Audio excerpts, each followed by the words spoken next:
it doesn't matter. I just want to live day by day. I want to make new discovery every day. I want to bring harmony. I want to leave this room. I make this room a little bit better. Maybe I make you a little bit better. Yeah. Maybe the listener, like one listener, maybe her life, a little bit better. That's good enough for me. I let it all go, man. Just breathe, man. Yeah. Balance, man. If you think too much, if you're too upset of something, it drives you crazy. I don't want that craziness. The following is a podcast with Eddie Tung.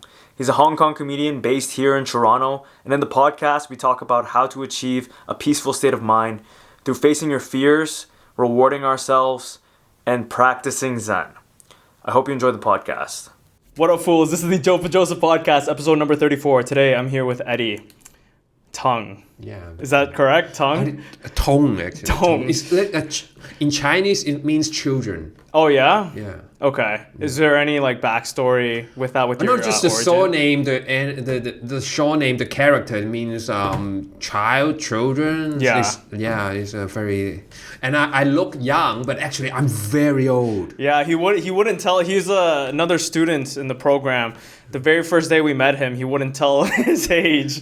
I like to play the game because I once dated a girl. Yeah. And then I once I told her how old I was, and then she just instantly lost the interest. Oh, and okay. Then, I learned that. I learned that. Okay, make them guess. Okay. Anytime they made any guess, and they were just around there, and then they were just satisfied because it's not about me. Actually, it's about them. It's always about them. Yeah, you're always trying to put the spotlight on them when you're trying to track them. Yeah. I mean, in friends. Yeah, with anything. Girls, days, it's the same. Even getting a job, it's about them. It's never about me. Yeah. Yeah. But this podcast right now, this is about. All right. This is about you. Oh, please. Okay. Yeah. Finally. Finally, I can talk. You can speak your piece. Okay. But so you've been doing comedy, I think, the longest out of all of us. Yeah. Would you say that? Would you agree? Sort of. Yeah. Okay. Yeah. Why sort of?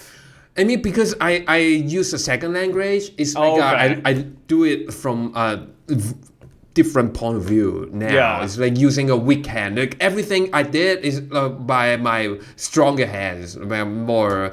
Yeah, but now I just learned it again. Oh, because you're learning a new language. So that's why using a different language to do it is totally different. But are you changing your material at all? It's the same material. Right. 90% of materials now I use, I write it again. Okay. Yeah, it's all new material. Yeah. But you started doing stand-up in China. In Hong Kong. Okay, sorry. In Hong Kong, it's also China, but it's a one country, two system. I don't want to bore you with that, but yeah. But you started there, which is they're much more strict on freedom of speech. Am I correct? At first, it was not. Yeah. I was a very shy person, and I tried to challenge myself. I find one challenge is to, the most challenging challenge is to speak publicly. And then even more challenging is speak in a second language. I did it first in English too, yeah. And make people laugh, and then it's I was so full of myself. Oh, okay. So I understand you, Joe. Yeah, my character that I play, it's a character, of course. My character I play is a narcissistic dick. Narcissistic asshole. I totally feel you, man. Yeah, but I'm not actually that. Just seeing me over the past couple months, do you think I'm an actual you're at a stage. Yeah. I've been through that too, so I'll be very forgiving. Yeah. I mean, somehow you're a very kind guy, a generous guy, but somehow you're you can be the totally opposite of it, but you are not aware of it. But it's fine. It's a process, man. On stage, though, are you talking about on stage or in real life? I'm gonna argue with you. You learn it through time. You learn it through it. It's okay. Yeah, but you started off kind of egotistical, you'd say, when starting stand-up? Yeah, now I look back, I'm very I'm very, very arrogant. What's the next phase that you're in now? Because if you started off as arrogance and you transition to what now, you'd say? I'm trying to be humble and zen, like mindfulness, and trying to always focus on the person in front of you, is doing things for the people.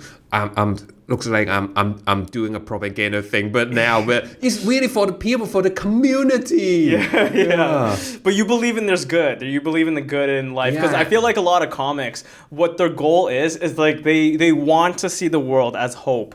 They have hope, but like they see the world for what it is, which is like the ugliness and like the shittiness of life. So like the comic mind is like the angry mind where we like rant about the world. You mean as a comedian, or you're asking about my point of view as a comedian? Yeah. Do you think that's comedy? Do you think that's like it's the angry mind? Like it's like I think that's comedy in general, but it seems like you're trying to see like the goodness of human nature, of life. Yeah, because you have been really inspired, and you're desperate. Yeah. And you're like and at the brink of a collapse, and you don't want others to feel that. I think that's my starting point of seeing comedy is not about bringing laughter. It's about forgetting the pain. Because I've been through the pain. Yeah. Yeah, and I don't want others to feel that too, but eventually we all gonna feel the pain because we're gonna die. Yeah. Is there?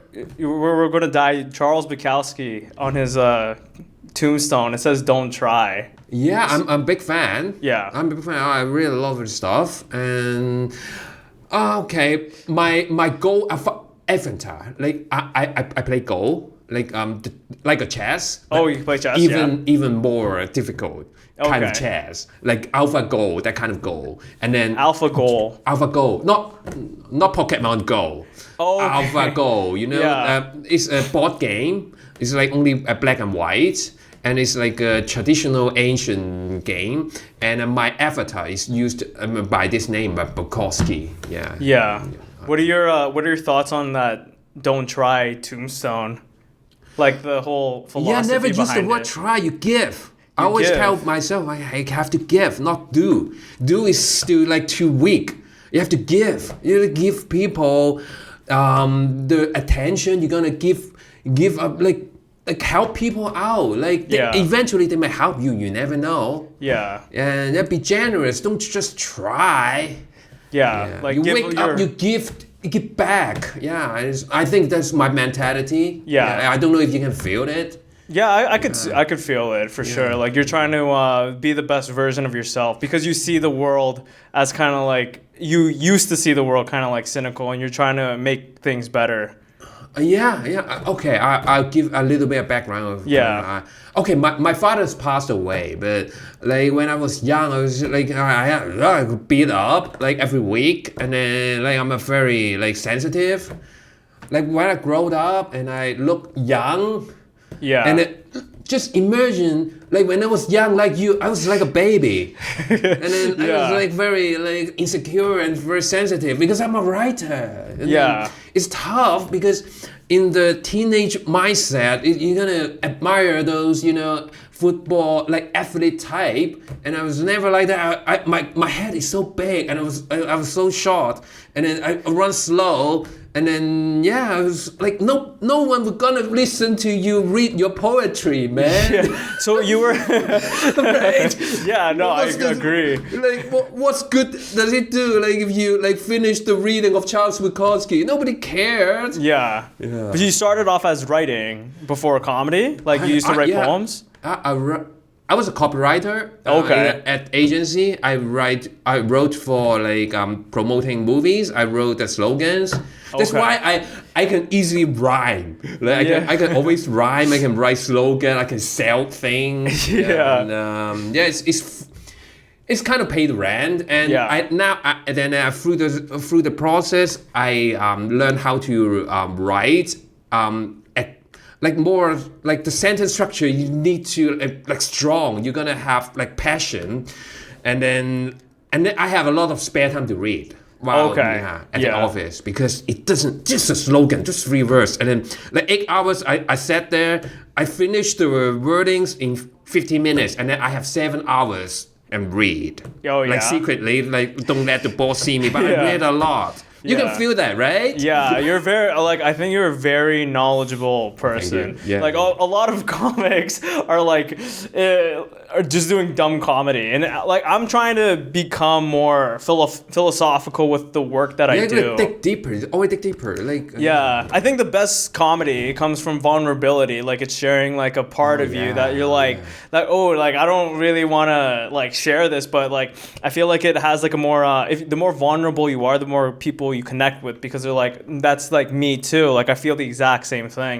You know what I mean? Oh yeah. They connect with you through your struggle because they struggle too. Like everyone struggle. Even the wealthiest man, like even Warren Buffett, is struggling. Yeah. Somehow.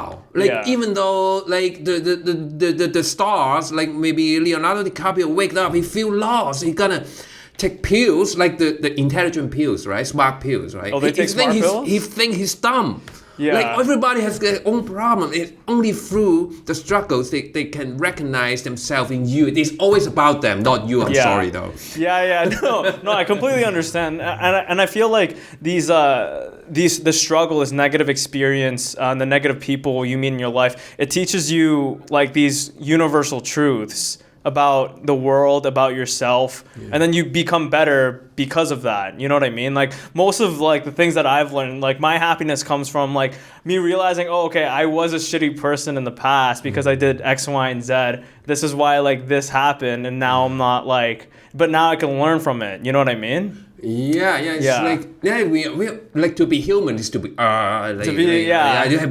you gotta say a lot of like watching my own comedy set. Oh shit! Oh, so many but this is your first set or like your first try on the new joke. It's gonna be like that. It's okay. You need processing time. Yeah, you're like someone told me you're the bombing king. I don't know who had that. I am. Or I am. you said that about yourself or something. I mean, it's somehow it's how you learn. Yeah, exactly. It's only like by failing then you learn something. Every time you learn one thing new, and then you add up. And then, like after a year, you're a totally different person. But you're gonna have the courage to face your mistakes. Like when I watch my own clips, I have to like separate it like only like 30 seconds a time. Oh like, yeah. 30 seconds an hour. Okay, I cannot stand it because it's so clingy. Yeah, I know. I have to do it. I couldn't watch my first like audition tapes for like the longest time. Every time. Yeah. Like, even though there's like I made some mistake over there. Yeah. And I don't want to watch it, but in the end I watch it. But so when you first started like comedy, started bombing, how did you get over that feeling of like, oh, like because I started really doing stand up like in September. Like I did a couple open mics, and when I did it, I was like bombing in front of the class. I was like, oh, this is like the worst feeling. Do you have the heart beating out like 150 like heartbeats a minute? Yeah. Do you have that? Like, and do you have the impulse to run right through the door, back, like get out? Right? Maybe not that, but maybe like a flushed face. Yeah, even though now, even yesterday. Are you serious? Yeah, I still have that, but you gotta face your fear. Yeah, you just don't just care. let it come to you. But it's now I think like after a decade now, I think it's better. But at the first time, and it like. Have I told you the first time I did English stand-up comedy, the owner of the club, like just told me, hey, don't get off yet. Oh. Like you gotta stay there. Why did you do it? Like be the first comic to come up on stage. But you were not prepared enough to be the first. And why did you? Because nobody was there. Yeah. But like just kind of like torturing me, and then this after 2 months, I still have the nerve to go back. Wow. And then that time I was well prepared, but my heart beat like crazy because there's a voice saying like, oh, why do you do that? Like, why do you like humiliate yourself again? Yeah. And then I crawled that back and I did my stuff. But this time I'm well prepared. Yeah. But it takes like 2 months later. Yeah. And I went back again. And this time it's okay. He didn't really torture me again. And then in the end, like somehow I become a comedian over there, like regular. But this is another story. That's tough though. It's really tough. But you're gonna I heard a saying. I remember there's a saying like if you go to a war, like to the front line, but like there's some destiny told you, hey, you're gonna lose.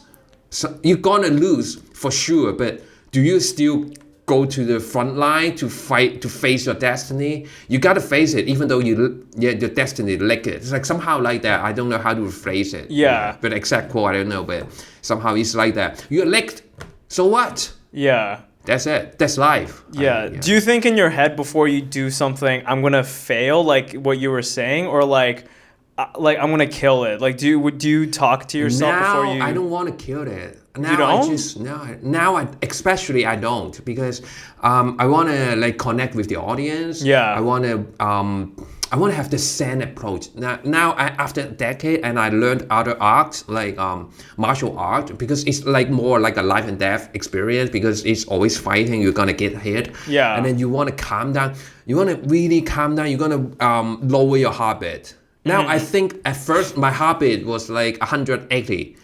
Now I think before going up stage maybe 110. Is that normal? It's normal. Your adrenaline is gonna go up because it's still like you care about the stuff. But I think it's much more relaxed. I know how to relax myself, and I did prepared, and I have like more like solid material to save myself from the panic. But at first I didn't have anything that's proven like work, so I have to bomb me through. I just tell myself I don't come here to kill. I come here to bomb and learn the lines. Wow. That's the line time. After maybe 5 bombs, I learned my lines well enough. Maybe I can get a 1 or 2 laughs, and then like you're gonna set your goal more like practically. Yeah, of course. That goes into our perfect. So I ask a set of questions before I start the podcast with my guests. I think that transitions perfectly to our first question. What theme are you going through in this phase of your life?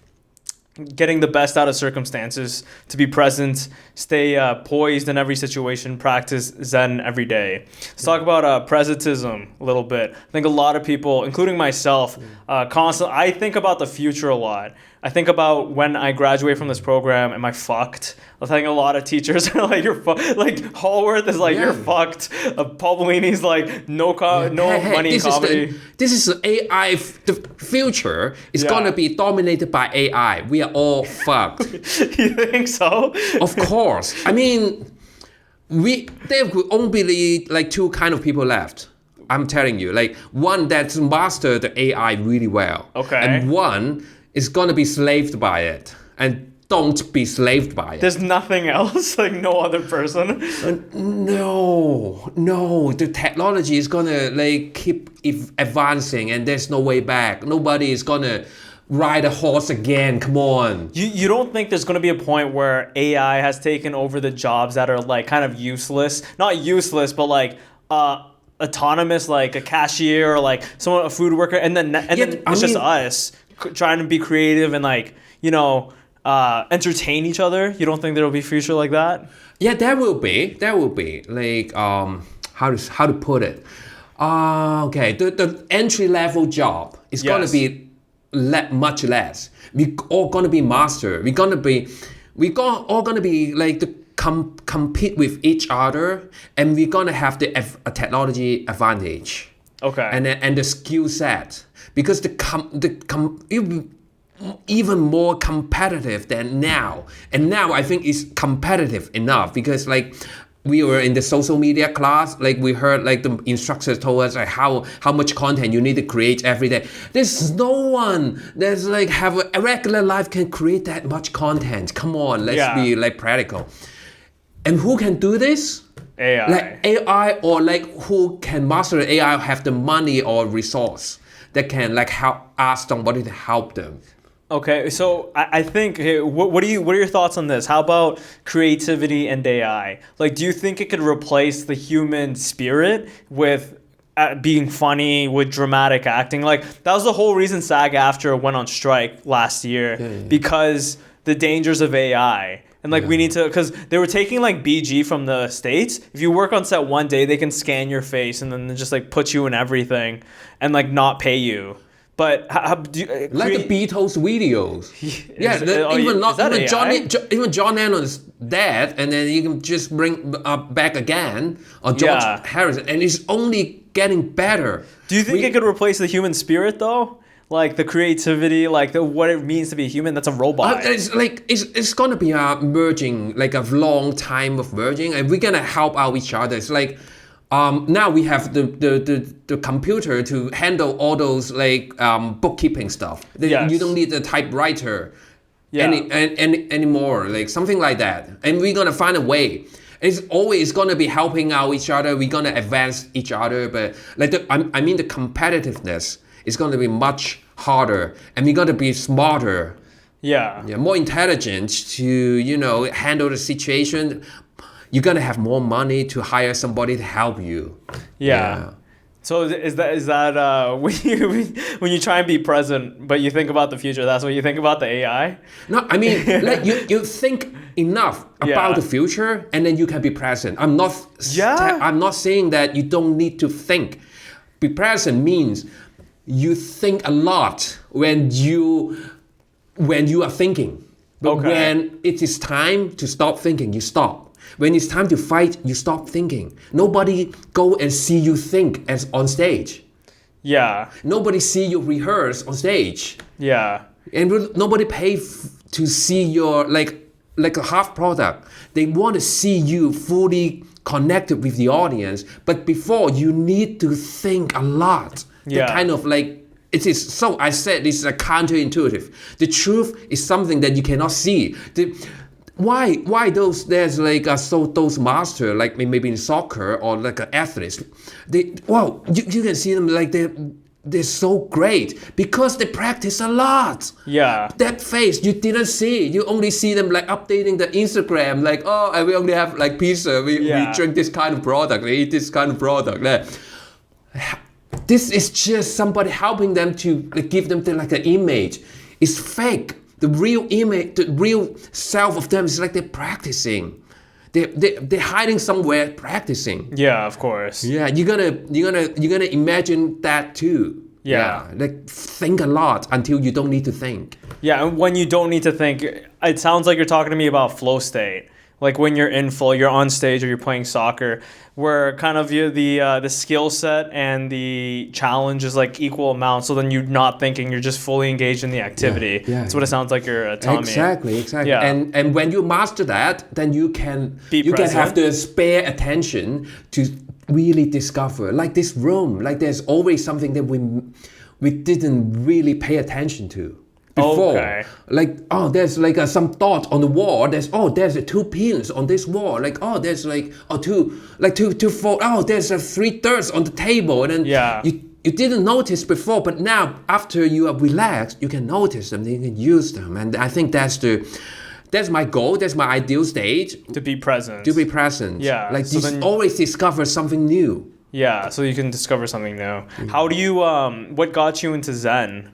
You're practicing Zen now? I once read a book. It's called Zen and the Master of Archery. It was like a German philosopher went to Japan to study the art of archery, and the master can blindfold himself, and then still he could like write into red dots. I mean, you can like you don't need to aim, but you can still fully like your arrows like right into the red heart, like something like that. Okay, all right. And then like it's a very thin book, like maybe like 100 page, but it's so hard to English because it's a German philosopher.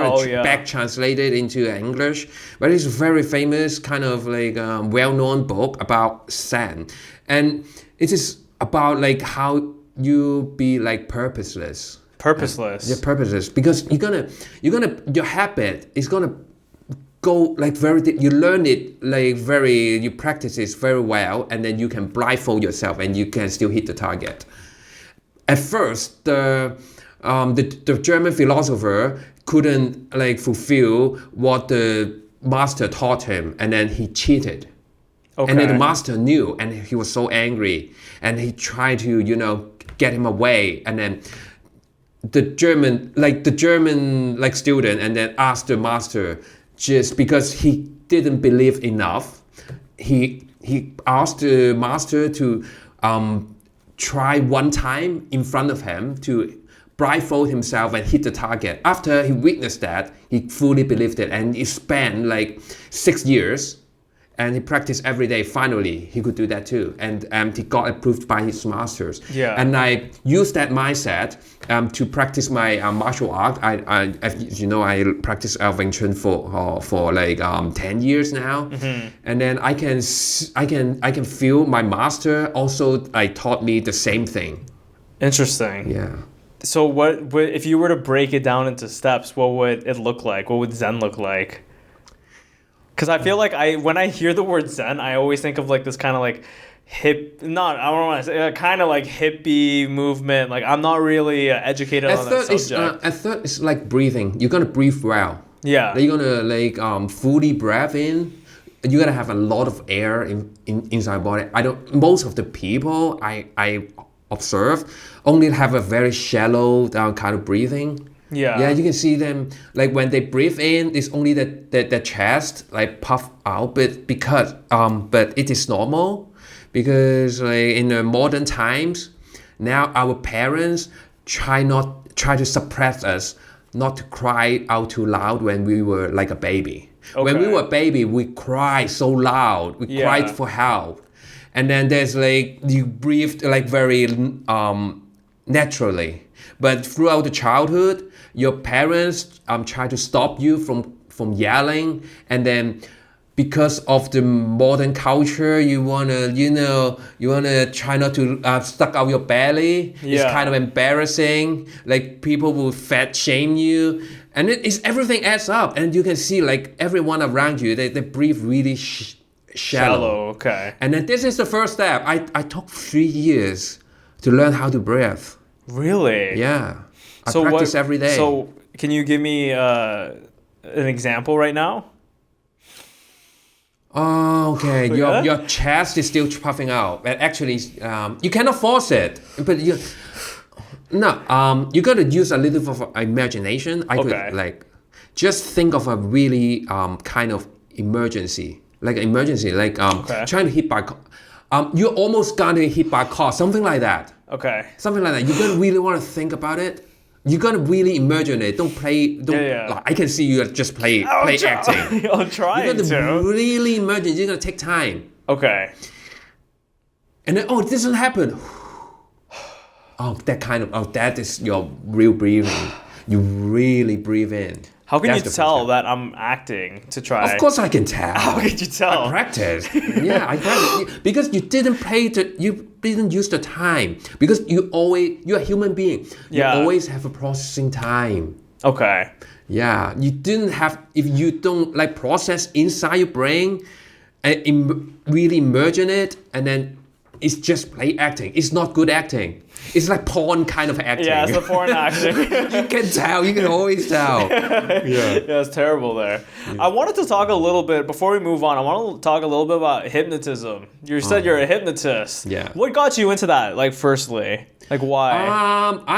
I'm curious about everything. Yeah. And I've kind of, at first, I was just trying to understand more about human nature so I can get ahead on the dating scene. Oh, yeah. Come on. Hypnotize shorties, bro. It's actually about communication. Like the girls always say, oh, it doesn't feel right. It doesn't feel right. But as a guy, we think, right? Yeah. I can feel like you also like the thinking type. You're trying to be reasonable. Yeah. But somehow, like, we had a lot of failure. Like, not only the dating scene, I had it, the failure, like, it's so hard to connect with the target, or like even in the working place in the office. It's hard to really communicate with your peer or even in the stock market. Why I always lose money? Yeah. It's not about the thing that you know. I slowly understand it's about the things that I don't know. Okay. And then I'm really curious about everything. And one time I just want to be a better communicator. Okay. It's about, and then I come across into a book. It's about hypnotizing, and then at first it's just saying like changing your tone of like saying your stuff, and then you can like change everything. It's not about the conscious kind of material. Like 93% of communication is actually subconscious. Have you like learned about something like that? I know 90% is it's like, I think 60 is body language and 20% is tone. Yeah, it's 93%. Yeah. So the stuff that we are saying, it doesn't matter. It doesn't. You no. just like you can just like gibberish, and then people will still love it. Yeah, something of like course. that. Yeah. Isn't it crazy? Yeah, and it's something that it's learnable. You know, like I was talking to Hall. Oh, you were in the class. Charisma is something that you can teach. It's not something that's like you have it or you don't. Like I used to be awkward as slowly shit. learn it. I think you can, but it takes years. Yeah. Maybe decades to be really, really like master it, because it's like a lot of stuff. It's like how your body functions. It's like your heart is beating. Actually, your kidney is working. Your lungs working. Your blood is flowing. Your mind is growing. Like your eye is seeing. Like everything is like tuning in, like this moment. Yeah. But somehow there's like a cerebellum. They like coordinate everything. But if you want to learn it, like bit by bit, you're gonna be like a master computer to do that. Yeah. But you can do it. Yeah. We are all just human beings. It's just even those masters, they're actually human beings. Even though Leonardo DiCaprio is actually a human being. Yeah. There's still. Elon Musk is actually a human being. Yeah. So with hypnotism, it's mainly about tone. You're mentioning? No. First is about tone. Yeah, first is about tone. It's about human nature. Like I don't know if you heard about Pavlov. It's about the dog. It's the dog one, right? There's the saliva like ringing a bell. That kind of stuff. I'm not trying to manipulate people. Yeah. But I try not to be manipulated. Yeah. Can I learn that? Try not to be manipulated. Yeah. Yeah. I'm doing that. If I understand it better, then I can maybe somehow get off that vicious cycle, because I was always losing in every field of life, man. Yeah. I don't want to. I feel like that right now, like your early 20s, is it feeling like a loser and like I'm just sorry. like losing? Yeah, that's the culture thing, and nobody teach you stuff. They just use you. Yeah. They're just trying to sell you stuff, like everything. They are, yeah. Everything is trying to sell you stuff, like.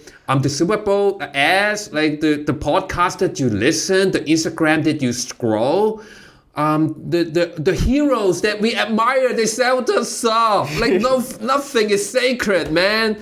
So Jesus. What's the way? How do you get out of that? Like as an individual, I don't know how to do it like the worldly wise, but just you as a person, how do you escape that? I just laugh at those stuff. Now I learn because now I know, like. I've just noticed that and then laughed at it. Yeah. And then talk about it on stage. Yeah, and of course, I can always like banging on that social media stuff. Yeah. And because I noticed, this politician, he is just reading the stuff. He's not meaning anything of it. Because politician is the master of hypnotism. Because everybody knows the stuff they speak in front of camera. It's not written by them. It's the first thing we need to notice. Even though the big shot of the entrepreneurs, they're a team of lawyers, of like copywriters, of script writers working for them. They pay for them to create an image. This is actually how Hitler, like they use a lot of... Hitler had script writers for him? Of course, like Goebbels. He didn't really write the stuff. It's a machine. Yeah. A big machine, like communism. all those devils use the same mechanism as those like big companies. They like trying to influence us to buy their own stuff. They all the same. And what's the goal then? To sell you more stuff? Like what's the end goal? The interest. Like they have their own interest. You're gonna recognize their interest.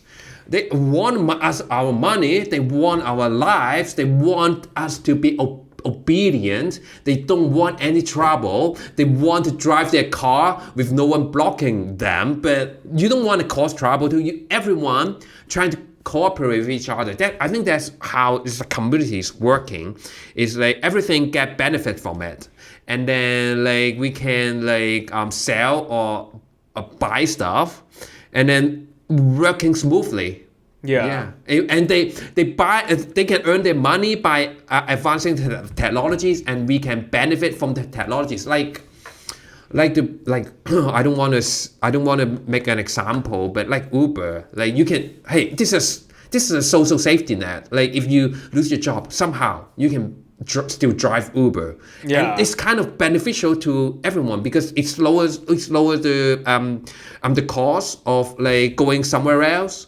Now, like it's more efficient, and you can drive Uber too. It's kind of like a fair deal, unless you're the taxi driver. Then you got like marginalized because of the technology advance. Because you cannot like follow enough the trend. You know, you're far behind, and you got left behind. I'm sorry, but this is just one example. Yeah.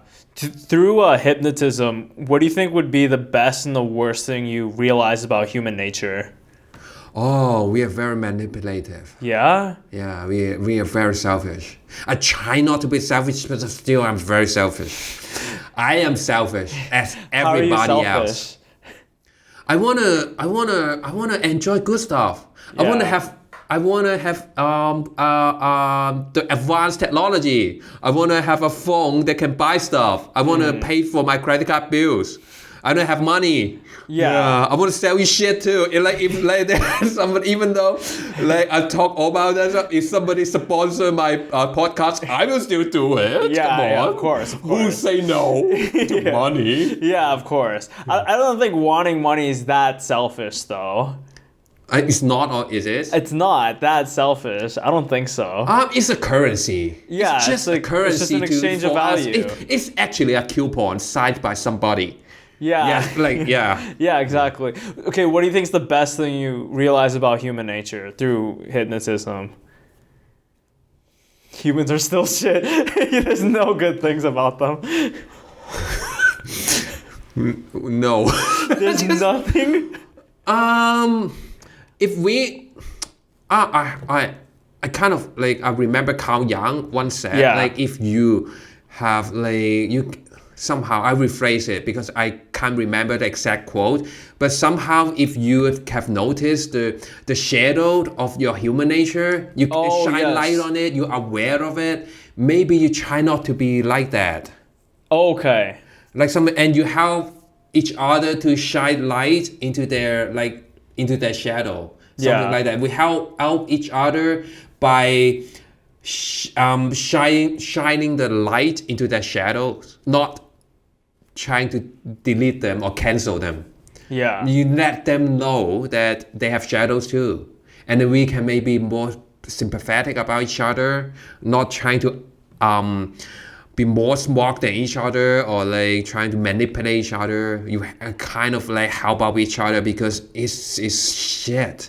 Yeah. The circumstances is shit now. Yeah. Yeah. I wanted to ask you, what do you think is your shadow? Like, I'll share my shadow first, my shadow self. Like, I think I'm a huge capitalistic pig. Like, like I want money. I like work very hard to get money. You're very well. You're driven. I think. The hypnotist word is you're driven, enthusiastic, passionate. Yeah, but like I think it stems from not having a lot of money growing up or like living in a shitty environment, and I'm like I never, or even like tying in the value of like the only way I'm valuable as a human being is if I'm like providing, coming back to this kind of like this hunter-gatherer mindset, like I have to gather the most amount of meat for the tribe so I'm special and I'm important so people can love me. But that's my shadow self. But it's like a fireman. Like you're gonna help yourself first. Yeah. And then you help each other. So like the airplane with you, like Oh there's yeah, a where you thing. get the You get the mask first, the air mask first, and you help out each other. I think that's actually normal. yeah. It's a normal behavior because if Yeah? you're unconscious, how can you help others? Yeah, I just hope I'm not too selfish and narcissistic Yeah, for but doing if you know that, then it's fine. Yeah. And you can get around it. Is there something you recognize about yourself, your shadow self? I have a lot of weakness. I mean, Yeah. first, I'm really horny. Always want to like have a new date. I want to like. I always think about ass like all the time. Like every 7 seconds. Yeah, I've got honey. Like Bill Hicks jokes. Like every 7 seconds, and I really want to like hum something. Yeah. No matter what, maybe it's just a hole or whatever. Yeah, I know that. Yeah. Yeah, I'm not gonna be like I'm gonna hide around that. Do you think that's your weakness? Like a weakness? Like, do you think it's the root of all evil? It's one of that, and then the other is like I'm really like How do you combat that? Like, what do you do? Nothing, or just you just have other. If you have enough on your plate, then you won't think about it. Yeah. Like, I have like enough on my plane because I'm an immigrant, and then like I have to. Now I am also a student. I need to like go to the stand-up place, and I'm gonna and try new jokes. I'm gonna bomb and gonna watch myself bombing and then rewrite it again. It's like a cycle. It's like never stop. Yeah. It's very tiring. It's the plane is big enough to make me stop thinking about it, but I'm still like have other weakness. I don't know, like maybe I want to dominate other.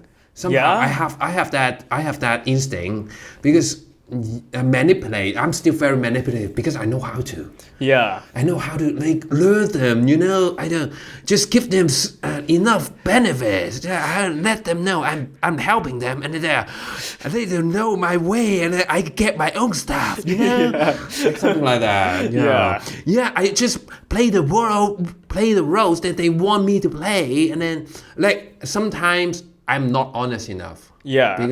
But somehow I think I'm mature now. I know people will get like repulsive if I'm too brutally honest. Because people want to hide from their true self, like for some time until like they're desperate. Then they'll break through them by themselves. Not you, not me. I try not to help them. Don't ever think to help people.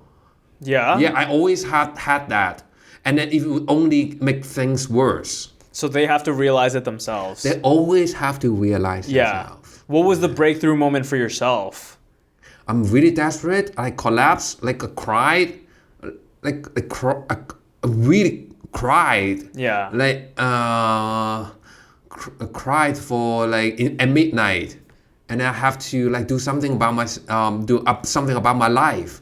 Was this like years ago or like? Oh, decades ago. Yeah. Yeah, but it will come. It will always come. Like the way that you thought worked actually didn't work, and you need to change.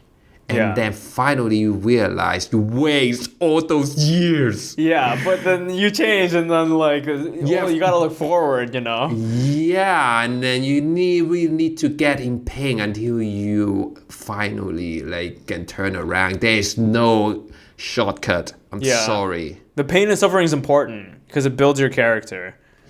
Yes, you're gonna look into the abyss. Yeah. And the abyss look back at you. Yeah. At that moment, you find the character. You know that? You know that quote, right? I don't know that quote, but like I. Yeah, it's from Wall Street, but it somehow it's like that. You're gonna look into that abyss real hard but people it's like Jordan try Peterson. to avoid. We can do anything else. We can scroll. They can spend 10 hours scrolled on Instagram. Yeah. And then you just play TV games. And then you just go back to check your email and don't do all the stuff. And then you feel guilty about not doing those stuff. And then you take some pills maybe, get some like alcohol, or you go watch some porn. Just try not to think about the abyss, that your weakness, that you didn't do well enough. Yeah. Yeah. It's like you indulge yourself in this hedonism to make you forget. Yeah. It's like short-term pleasure, as opposed to it's like short-term happiness, but you're sacrificing the long-term happiness by just doing those things. Somehow, it's human nature. You try to avoid pain. Yeah. But only pain can teach you. Like the reason most painful thing is to watch myself bomb again, but not only bombing. I saw myself. Like before the setup, I'll say like for 6 seconds. I waste 6 seconds just like. I'm processing the joke. Yeah. Jesus. I thought I was well prepared, but I was not. I was an idiot again. But then you learn for the next one. For the next time, I was still maybe like 4 seconds, and then the other time I'm like 3 seconds. A millisecond each time. Yeah. So, when you had that breakdown, you're crying at 12 a.m. What was you're like? I need to get the good life. What was the good life looking like for you? Okay, like discover, like listen to people. Yeah. And help. Oh God. Try not to help out, just observe, and then like understand the rule of everything. Like the stock market has its own rule. The stage, like comedy, has its own rule. Yeah. Like our class has some kind of dynamic, its own rule. Even though like I live with my girlfriend now, how we like our relationship has its own rule. I try to understand the rules. Foresee the problems, and then try to like solve it before it becomes too addressed. Yeah, it's always gonna have problems, and then you're gonna solve it. Like make the big problems become smaller problems, and smaller problems become a non-problem. Yeah. Something like that. And then for some time it's okay, and then you try to, there's always a downturn, and then it's a cycle. I told you, like have I ever told you like why circle is more important than square? Because you actually have that as one of the things though. The shape of circle is tougher than square. Yeah, because like if you see the airplane, the window that is a circle. The window circle is never like a square. Okay. Because like up 3,000, 30,000 feet, the pressure is so high, because like the air pressure is so high, the square, the angle will break. The fourth circle will break. Mm-hmm. But if it's a circle, the pressure is gonna be separated. It's like all separated through all the surface, and the it surface. won't break. Yeah. So it's a circle. Like my master, my Kung Fu master, my Wing Chun master taught me this. Like it's always imagining there's all the circle. Like every movement is a circle. Every movement is a circle. Like this is one circle. This is one circle. Like when you walk, like normal people walk like this, but I'm actually borrowing the downforce and then leave it up to it's like a wheel. If it's harder, I don't know if it would be too zen for the audience, but yeah. Today we have a challenge, right? Yes. Out of the physical comedy class. My trick is like put a bottle on she was telling me about that. Yeah, just walk like all the straight. But I practiced a decade for that. Yeah. I can move it really smoothly.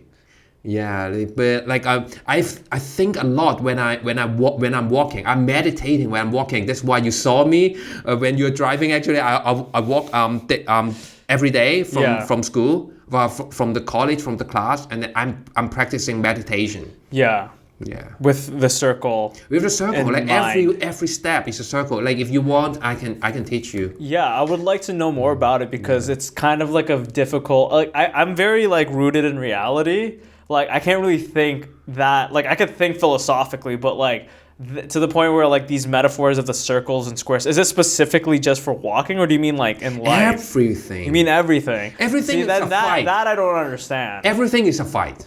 I'm sorry. Everything's a fight. Like there's a quote on any given Sunday.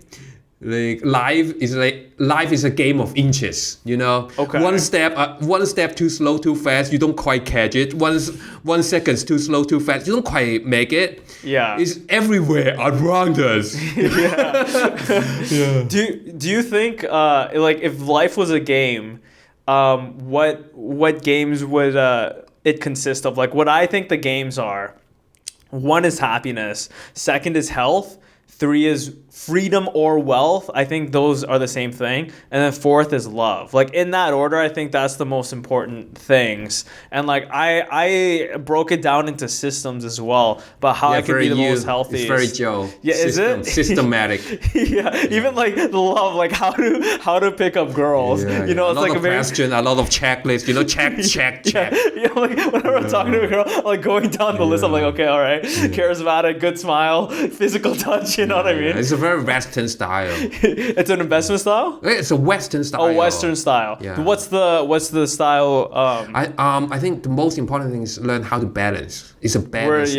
It's an act of balance. It's a game of balance. Okay. Yeah, you're gonna have a round circle. What are the games though, you think?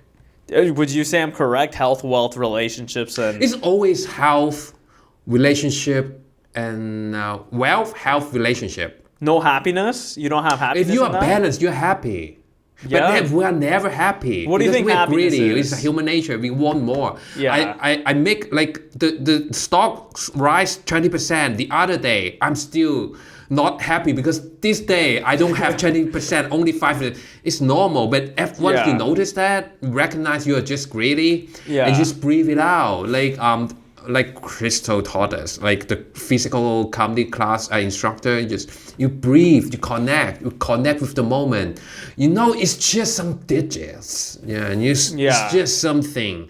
It's just something. It's just something that you crave for. If you couldn't get it, hey, come on. Do you remember maybe 10 years ago or 20 years ago when you're 3 years old, you are so crave for those candy? Yeah. Do you remember those kind of moments? Oh, my friend don't come to my home and play with me. You're sulking. You were sulking. You think it was the most important thing of that moment. But 20 years later, you thought about it. Oh, this just so silly. How would I care about that? Maybe you just think about that 20 years later, and you think about this moment, all those things that you thought is so important. Actually, it's not. So, what do you think is most important then? In your early 20s, what do you think is most important, and then what do you think is most important right now for you? Oh Jesus, like you, I was like you, man. I feel you, man. Yeah. I know that pain. There's loneliness. There's loss of direction. You want somebody to give you direction, but you don't know who to listen to because so many people dying to give you advice. You know? And you don't know, and you want the success, you want the people recognize you. Yeah, you want to kill every night. Just want to be seen. You want to be seen, you want to be heard. You want to have a voice. I know that. But now it doesn't matter. No? It really doesn't matter. It doesn't matter. I just want to live day by day. I want to make new discovery every day. Really. I want to bring harmony. I want to leave this room.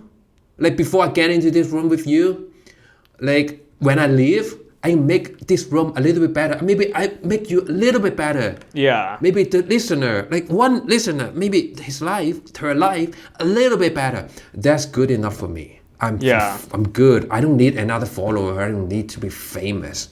I let it all go, man. Just breathe, man. Yeah, balance, man. If you think about it, if you think too much, if you're too upset of something, it drives you crazy. I don't want that craziness. Yeah, well, you've helped me, especially with that advice. I constantly think about the future and whatever works. Whatever will be. The life will lock. Destiny will lock you at the door. A year ago, this time, I still haven't got my student visa. I was from Hong Kong. I'm from Hong Kong, but my original plan was to move to UK, maybe alone, do some stand-up comedy, something like that. But now I'm here. I have I have so many instructors give me like directions and then give me assignments, so I have my structure in life. I was so blessed. Every day is like I was thankful, even though I pay triple tuition fee. But I try not to think about that. But it's okay. I mean, you gotta enjoy it. You don't want to sell what you don't have. You're gonna enjoy everything you have. Yeah. I think that's the challenge. Enjoy everything. Be grateful for the and you moment. gotta like appreciate the thing you have and try to forget that things you don't have. Yeah. I think that's me. And but still work towards it. Still work towards the thing, right? Yeah, I try to give. Hey, I told you, I try to give. Yeah. I try to give to the community. Try to give to everybody I meet, and then that's even though it's just a smile to a stranger, like just say hello to your friend. That kind of stuff. Like a little bit, like remind them. Like you do that too. You just send a message in the group. Just tell them like what this assignment you have. That's good enough, I think. Yeah. Yeah. Just a little bit. Just make it a little bit better. A little bit better. You don't need to change the world. I mean, we don't have that IQ. By the way, I want to have an IQ like 10%, like better, but I'm still struggling. Yeah, we have about 5 minutes left on the podcast. Oh wow, time flies. Yeah, I know. The last question I asked to my guest is, what advice would you give to people trying to look for some type of meaning in their lives? Try not to get too many advice. Try not to ask advice. Live. I mean, really live. Discover. Make mistake. Like take calculated risk. I mean, like you can buy the most. It's a metaphor in finance or in the stock market. You can buy the most speculative, risky stocks. You can buy it anytime, but limit your loss. Always. Take a seat belt. And then have an airbag in front of you, like helmet. Like protect yourself. Yourself well enough to take risk. Yeah. You need to take risk. Yeah. You need to take risk. You need to challenge yourself every day. Yeah. You're gonna make mistake. That's how you grow. What's the biggest risk you've taken? Like the biggest calculated risk? Becoming I buy a lot of stuff. I buy a lot of stocks. Yeah. And I bomb on stage. Bombing on even choosing this. I try new materials every day. Yeah. New material every week. I mean, every time I go, at least I'll have 3 new jokes. Yeah. Even though it's a very like A materials. I know like I tried enough. I can bring it up, like I'm sure that it will kill, but I will still try 3 new lines. I promise myself, think 3 new lines, bomb or not, at least make me care enough to do it again. Yeah. I think even choosing this career path, becoming a stand-up versus the conventional job. Yeah. Come agree? on, I paid triple the money to learn stand-up with you. This is like such a big most risk. Most of my Hong Kong people, they will just maybe learn bakery, this stuff. At least you can cook it to yourself. You know, you can eat it back. You can like sell the cake or like more practical. Yeah. Or like manage marketing or hotel management, that kind of more practical that you can really like have some return. Yeah. But I do art. Yeah. Come on. And even though it's the most risk, like somehow it's very risky. Even though I know like AI is gonna write everything, and I'm still writing. I try not to use ChatGPT to finish all my homework. I do it myself in my second language. Come on, you gotta give me credit. Yeah, of course. Yeah, I think this is probably like art in general is the most riskiest, but it's the most fulfilling. Like I was talking to my friend, like we get to choose our suffering. My friend's a cop. I'm like, you pick the suffering of dying. My friend's a banker. I'm like, you pick the suffering of being fucking bored for the next 20 years. We kind of pick the suffering of being cringe and bombing and being shit until we get better. You know what I mean? Yeah, and the percentage, I mean, the probability doesn't, come on, Joe, don't play aside. But it's okay. I mean, you're going to recognize your risk. You're going to control your risk. We recognize it. You recognize it, and then you do it like day by day. You try to find the content the contentment, is it the word? Contentment, yeah. You're gonna I read a book, like somehow I just know the line of the title of the book, and you make your bed every day. Yeah. Like somehow it's a metaphor though. You set a little target, just a stupid target, or maybe like just walk to somewhere to buy your grocery yourself, and you finish the job, and then you give yourself a little take, and then you give yourself a little award. Maybe I buy a coffee somewhere else, and then you award yourself. You're gonna be good to yourself at that. Like you work out and award. Give yourself a little bit of challenge, and then give yourself a little bit of award. Finish the challenge, give yourself award, and then if you are patient enough, you grow. Yeah. Most importantly, try not to ask people's advice. And don't try. Don't try. Just live. Discover. Just live. All right. Thanks for watching the podcast. Stay on Average Fools. Thanks for watching the podcast. If you're interested in viewing any of my comedy content, it's my tattoo removal. So let's take my focus away from emotional pain to physical pain. Okay, I can feel it. Yeah, that's the one. That's the one that fucking killed Hitler, boy. Jesus. then the literal Antichrist said we should have them always fail. Let their pipe dreams feed them to the delusion that they would make money in the thing they love doing. Have them pay $7,000 a year to teach them their passion, only to be told there's no money in the industry. Unfortunately, I think most comics didn't get enough attention as a child, so they seek validation from strangers because they hate themselves. Yeah! Yeah, there you go. You're great. Then you can view it on Patreon for only $5 a month. I also have a comedy show coming up at Comedy Bar West at April 15th at 7 p.m. If you're interested, fill out the Google form below. It's absolutely free. Thanks for watching. Stay on Average Fools.